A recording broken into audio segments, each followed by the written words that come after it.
මේ වීඩියෝ එකෙන් කතා කරමු ළමයි පෝටිකාවක ව්‍යුහය සම්බන්ධව සහ එහි මූලික ක්‍රියාකාරීත්වය.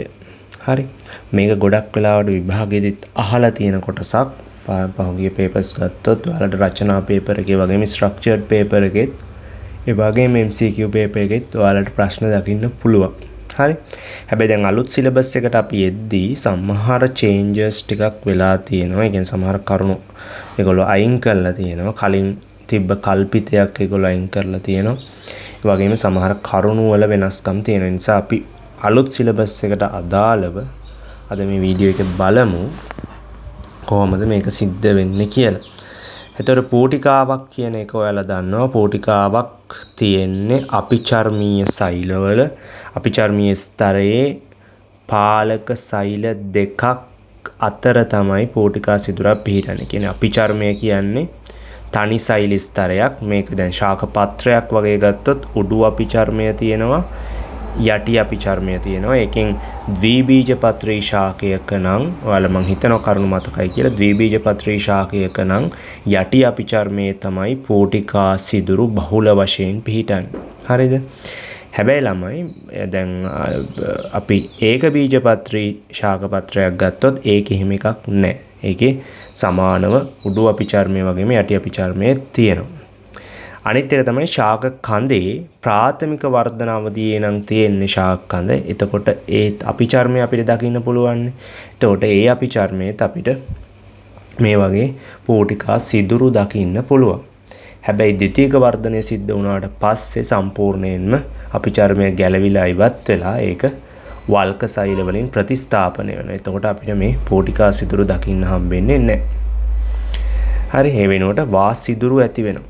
හරි. අපි පෝටිකා ව්‍යුහය කතා කරොත් දැන් පාලක සෛල දෙකකින් වට වෙලාන තියෙන්නේ. මෙතන තියෙනවා පෝටිකා යනු ශාක කඳන් හා පත්‍ර අපිචර්මයේ දක්නට ලැබෙන වැසීමට හා විවෘත වීමට ඇති සිදුරු විශේෂයකි. හරිද? මේ සිදුර පාලක සෛල ලෙස හඳුන්වන අපිචර්මීය සෛල දෙකකින් වට වී පවතී. මෙම පාලක සෛල විශේෂ හැඩයක් දරයි. විශේෂයෙන්ම සපුෂ්ප ශාකවල පාලක සෛල දර්ශීය වශයෙන් බෝංචි බීජ හැඩති. මම මෙතන ඇඳ වගේ මෙන්න මෙහෙම බෝංචි බීජ හැඩති ව්‍යුහයක් තමයි මේවට තියෙන්නේ. හරිද? හරිතලව දරන එකම අපිචර්මීය සෛල වර්ගය වෙන්නේ පාලක සෛල එකත්. තාම වැදගත් පොයින්ට් එකක්. හරිතලව දරන එකම අපිචර්මීය සෛල වර්ගය වෙන්නේ පාලක සෛල. හරිද? එතකොට මේ පාලක සෛලවල බිත්ති අසමාකාර ලෙස සෙලියුලෝස් වලින් ඝන වී ඇත. ඒ කියන්නේ මොකද්ද? දැන් අපි පාලක සෛලයක් ගත්තොත් එහෙම පාලක සෛලයක ඇතුළු බිත්තිය දැන් පෝටිකා සිදුර ඔහමනේ තියෙන්නේ. පෝටිකා සිදුර පැත්තට තියෙන ඇතුළු බිත්තිය ඝනකමින් වැඩි. හරි. මේවා මේ ලිග්නීන් මුකුත් තැම්පත් වෙලා නැහැ ඝනකම වැඩි වුණා කියලා. සෙලියුලෝස් වලින්ම ඝනකම වැඩි වෙලා තියෙන්නේ. මේකෙත් එහෙමයි. සෙලියුලෝස් වලින්ම ටිකක් ඝනකම වැඩියෙන් තමයි තියෙන්නේ. හරි. ඒ වගේම තමයි පිටත බිත්තිය ඝනකම අඩුයි. හරි. පිටත බිත්තිය ඝනකමින් අඩුයි. ඔන්න ඔය වෙනස තමයි මේ ඩිස්ක්‍රිප්ෂන් එකේදී විස්තර වෙන්නේ. අපි බලමු මේ වෙනස කොහොමද වැදගත් වෙන්නේ කියලා ක්‍රියාකාරීත්වයට. මෙහි ඇතුළත බිත්තිය පිටත බිත්තියට වඩා ඝනකමින් වැඩි වන අතර ප්‍රත්‍යස්ත බවෙන් අඩුයි. හරිනේ ළමයි. ඝනකමින් වැඩි නම් ඩෙන්සිටි එක කියලා ගමු. ඝනකම වැඩි නම් ඒකේ අනිවාර්යෙන්ම ඉලාස්ටිසිටි එක නැත්තම් ප්‍රත්‍යස්ථාවය අඩුයි. ඒතකොට ඇතුළත බිත්තිය ප්‍රත්‍යස්ථාවය අඩුයි. ඒතකොට ඔය කරුණු දෙක වෙන වෙනම පොයින්ට් විදියට ඔයාලා ලියන්න ඕනේ. මොකද පොයින්ට් දෙකක් වෙන් වෙනවා අනිවාර්යෙන්. පාලක සෛල වටා සෙලියුලෝස් ශුද්‍ර කෙඳිති අරීය ආකාරයට සැකසී අප්‍රත්‍යස්ත වලලු සාදයි. එතකොට මෙන්න මේ ඇතුළු බිත්තියේ ඉඳලා පිටත බිත්තිය පැත්තට විහිදුණු සෙලියුලෝස් ශුද්‍ර කෙඳිති අපිට බලා ගන්න පුළුවන්. හරි. සෙලියුලෝස් ශුද්‍ර කෙඳිති අපිට බලා ගන්න පුළුවන්. මේවා අප්‍රත්‍යස්තයි. ඒ වගේම තමයි අරියාකාරයට කියන්නේ අරයක් ඔස්සේ තමයි විහිදලා තියෙන්නේ. හරි. හරියටම බැලුවොත් මම මේ ඇඳ විදියට තමයි ඕකේ තියෙන්නේ. ඒතකොට මේකේ අපිට හරිත ලවය දකින්න පුළුවන්. න්‍යෂ්ටියත් පිහිටනවා. හරිනේ. න්‍යෂ්ටියත් පිහිටනවා. ඔය විදිහේ ස්ට්‍රක්චර් එකක් තමයි තියෙන්නේ. පාලක සෛල තම හැඩය වෙනස් කරමින් පෝටිකා සිදුරේ විස්කම්භය පාලනය කරයි. හරි. විස්කම්භය පෝටිකා සිදුරේ විස්කම්භය කියන්නේ මෙන්න මේ අභ්‍යන්තර විස්කම්භය පාලනය කරන්න පුළුවන් පාලක සෛලවල හැඩය වෙනස් කරගන්න ගම. එතකොට පාලක සෛල යුගල අතර පරතරය පළල් හෝ පටු විය හැකියි. මේක වෙන්නේ කොහොමද කියලා අපි ඊට පස්සේ බලමු. හරිද? මේකට අපි ටෙක්ස්ට් බුක් එකේ රිසෝස් බුක් එකේ තියෙන පොයින්ට්ස් එකම යන් ඊට පස්සේ ඔයාලට දීලා තියෙනවා පෝටිකා විවෘත වීමේ හා වැසීමේ යාන්ත්‍රය. මේකත් එක්ක අපි බලමු. දැන් පාලක සෛලවල ශුණතාවය වෙනස් වීම තමයි. ශුණතාවය කියන්නේ මොකද්ද? පාලක සෛලවලට ජලය ඇතුළු වුණාම පාලක සෛල හිතන්න බැලුම් බෝලයක් කියලා. බැලුම් බෝලය ඇකිලිලා තියෙනවා. ඔකට හුලම් පිම්බුවාම මොකද වෙන්නේ? නැත්නම් අපි වතුර පිරුවාම මොකද වෙන්නේ? ඒක පිම්බෙනවා. ඒ වගේ තමයි සෛලෙකුත්. සෛලයක් ජලය සම්පූර්ණ ඉවත් වෙලා තියෙනකොට ඒක ඇකිලිලා තියෙනවා. ඒතකොට ජලය එන්න පිරෙනකොට ඒක ශුණතාවය වැඩි වෙනවා. පිරිපුන් අර සෛලයක් අපිට බලා ගන්න වෙන්නේ පූර්ණ ශුණතාවයට පත් වුණාම. සම්පූර්ණයෙන්ම ජල ඉවත් වීමක් සෛලයෙන් වෙන්නේ නැහැ. එහෙම වුණොත් සෛලය මැරෙනවා. සෛලය යම් ප්‍රමාණයක් ඒ කියන්නේ අපි කියනවා පීඩන විභවයේ බිඳුව වුණාම අපි කියනවා ඒක විෂුණ තත්වයට පත් වුණා කියලා. හරි. පාලක සෛලවල ශුණතාවය වෙනස් වීම මත පෝටිකා සිදුරු විවෘත වීම හා වැසීම රඳා පවතී. ආශ්‍රිතය මම හිතනවා ඔයාලා දන්නවා ඇති කියලා. ආශ්‍රිතය කියන්නේ වැඩි ජල විභවයක සිට අඩු ජල විභවයකට අර්ධ පාරගම්‍ය පටලයක් කරහා ජලය ඇතුළු වීමේ ක්‍රියාවලිය. කෙටි දුර පරිවහන ක්‍රම අතරින් ප්‍රධාන එකක් තමයි ආශ්‍රිතය. හරි. ජල විභවය වැඩි තැනක ඉඳලා අඩු තැනකට එන අර්ධ පාරගම්‍ය පටලය කියන්නේ ඔය සෛල පටලය ගැන. පාලක සෛල තුලට ජලය ගලා යාම සිදු වුවහොත් පාලක සෛලවල ශුණතාවය වැඩි වී සෛල ප්‍රසාරණය වේ.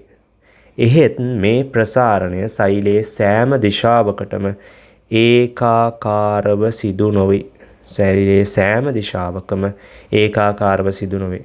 සාපේක්ෂව අප්‍රත්‍යස්ත ඇතුළු බිත්තිය තරමක් නැමී යාමත් පාලක සෛල දෙක එකිනෙකින් ඈත් වීමත් සිදුවේ.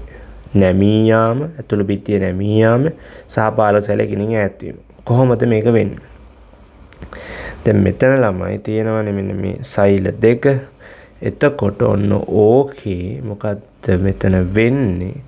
දැන් මේ දෙක ප්‍රසාරණය වෙනකොට අනිවාර්යෙන් සෛල බිත්තියේ දිග ප්‍රමාණය දැන් මුලින් සෛලයක් තිබ්බේ මෙන්න මේ ප්‍රමාණය නම් අනිවාර්යෙන් මෙන්න මේ පැත්ත අපි ඇතුළු පැත්ත කියලා ගත්තොත් ඒ පැත්ත වක්‍ර වෙලානේ තියෙන්නේ. ඇතුළු පැත්තේ දිගත් වැඩි වෙනවා, පිටත පැත්තේ දිගත් වැඩි වෙනවනේ අනිවාර්යෙන්.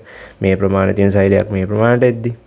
එතකොට හැබැයි ඇතුළු බිත්තියේ දිග ප්‍රමාණය වැඩි වුණාට මොකද්ද වෙන්නේ? ඇතුළු බිත්තිය දිගින් වැඩි වෙන්නේ. හරි. ඒ වෙනුවට වෙන්නේ මෙන්න මේ අරීය ශුද්‍ර කෙඳිති නිසා අරීය විහිදුණු ශුද්‍ර කෙඳිතිට මෙන්න මේ පැත්තට සෛලේ ඇතුළු බිත්තිය ඇදලා ගන්නවා. හිතන්න ඔයා මොකක් හරි වාගාව නූලක් කඹයක් හරි මොකක් හරි ලණුවක් වගේ එකක් හිතන්න. ඕකට නූල් සම්බන්ධ කරලා තියෙනවා කියන පැත්තෙන් මෙන්න මේ විදිහට. හරි. ඔන්න ඔය විදිහට නූල් සම්බන්ධ කරලා තියෙනවා. අප්‍රත්‍යස්තයිනේ නූල් කියන එක. රබර් පටි නෙමෙයි නූල්. හරි. එතකොට අර ලණුව වෙනකොට අපි ගමු හොඳ ඝනකම රබර් පටියක්. එතකොට මොකද මේක ඒක හැදෙනවනේ. එතකොට ඝනකම රබර් පටියක් හැබැයි ප්‍රත්‍යස්ථාව ටිකක් අඩුයි. හරි. ඕක දැන් දිගින් වැඩි වෙන්න try කරද්දි පැත්තෙන් තව එකෙක් අදිනවා. මොකද්ද වෙන්නේ එතකොට? අර පැත්තට ඇතුල් පැත්තට ඇදිලා යනවා. එතකොට මෙන්න මේක මෙන්න මෙහෙම කර්ව් වෙනවා. හරි. කර්ව් වෙන එක වෙන්නේ. හරි වක්‍රතාවය වැඩි වෙනවා. ඕක තමයි ඇත්තරම පාලක සෛලවල වෙන්නේ. අර පිටත බිත්තියට සාපේක්ෂව ඇතුළත බිත්තිය ඝනකම වැඩි, ඒ වගේ ප්‍රත්‍යස්ථාවයත් අඩුයි. ඒ නිසා පිටත බිත්තිය ස්ට්‍රෙච් වෙන ගානට ප්‍රසාරණය වෙන ගානට මේක ප්‍රසාරණය වෙන්නේ නැහැ. හැබැයි වක්‍රතාවය කොහොම වුණත් වැඩි වෙනවා. හරි. ඒ වගේම තමයි මේකේ ඇතුළත පාලක සෛල දෙක තරමක් එකිනෙකින් ඈත් වීමත් සිද්ධ වෙනවා. හරි. මොකද ස්ට්‍රෙච් වෙනකොට අනිවාර්යෙන් පොඩ්ඩක් ඈත් වෙනවා. හැබැයි මේ දෙපැත්තේ සම්බන්ධය තියාගෙනම. හරි. එතකොට ඔය අර අත්ප්‍රත්‍යස්ත අරීය ශුද්‍ර කෙඳිති නිසා තමයි මේක සිද්ධ වෙන්නේ. හරි. මං හිතනවා තේරුණා කියලා. තේරුන්නේ නැත්නම් කමෙන්ට් එකක් දාන්න. ආයෙත් බලමු අපි ප්‍රශ්නයක් එක්ක මේක සාකච්ඡා කරන්න. පෝටිකා සිදුරු විවෘත වීමේ හා වැසීමේ යාන්ත්‍රණය K+I යන්දය කල්පිතය මගින් පැහැදිලි කරයි. හරි. ඒතර ඔන්න ඔය යාන්ත්‍රණය කොහොමද සිද්ධ වෙන්නේ දැන්?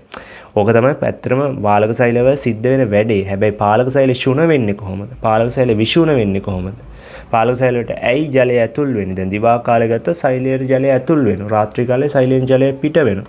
ඇයි මෙහෙම වෙන්නේ? මෙන්න මේක පැහැදිලි කරන්න විද්‍යාඥයෝ ඉදිරිපත් කර කල්පිතමය ආකෘතියක් තමයි K+I යන්දය සයන්දය කියලා කියනවා. ඊට අමතරව පිෂ්ඨසීනි කල්පිතය කියලා එකක් පරණ සිලබස් එකේ තිබ්බ දැන් දැන් නැහැ. ඒතර මේවා තාම කල්පිතාවදියේ තියෙන්නේ. මේවා තවදුරටත් තහවුරු කරලා නැහැ. හරි. එතකොට මූලිකව පෝටිකාවක ව්‍යුහය සහ පෝටිකාව විවෘත වීමේ හා වැසීමේ යාන්ත්‍රණයට අදාළ කරුණු ටික ඊට පස්සේ අපි බලමු K+I යන්දය කල්පිතය කොහොමද විස්තර වෙන්නේ කියලා. ඒක ළමයි ඊට කලින් ඔයාලා මේකේ මම ප්‍රශ්නයක් දීලා ඇති පෝටිකා සිදුරේ ව්‍යුහය ලියන්න කියලා. අන්න ඒ කොටස ලියලා ඉමු මෙන්න මේ රූපය ඇඳලා. හරි.